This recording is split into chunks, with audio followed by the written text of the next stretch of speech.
'బాహుబలి' సినిమాలో టైప్‌లో ఇప్పుడు జగన్మోహన్ రెడ్డి గుర్రం ఎక్కి కేకేయాలనమాట. నాతో వచ్చేదెవరు, చచ్చేదెవరు, పోరాడేదెవరు అని.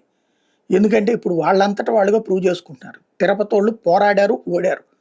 అదే సందర్భంలో మరొక చోటన పోరాడి గెలిచినటువంటి పరిస్థితి ఉంది. ఆదోని లాంటి చోట్లన. అలాగే పోరాడి ఓడినటువంటి పరిస్థితి విశాఖపట్నంలో ఉంది. ఇప్పుడు యలమంచిలో పోరాడకుండా ఓడినటువంటి పరిస్థితి ఉంది. వాస్తవంగా 25లో 24 ఉన్నటువంటి వైఎస్ఆర్ కాంగ్రెస్ పార్టీ అవిశ్వాస తీర్మానం, ఎందుకంటే చైర్పర్సన్ ఎళ్లి బీజేపీలో చేరింది కాబట్టి అవిశ్వాస తీర్మానం పెట్టారు.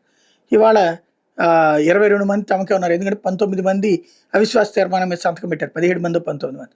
కాబట్టి అయిపోయిందనుకుంటే, మరి చివరి నిమిషంలో ఏమైంది? వాళ్ళ కలెక్టర్ నోటీస్ ఇచ్చి ఇవాళ బల నిరూపణ ఉంటే అవిశ్వాస తీర్మానం మీద అకస్మాత్తుగా గైర్హాజరయ్యారు. తద్వారా అవిశ్వాసం వీగిపోయింది. అంటే అర్థం ఏంటి ఇక్కడ? వీళ్ళ బలం ఉన్నట్టా? లేనట్టా? అవతలోళ్ళతో కుమ్మక్కయినట్టా?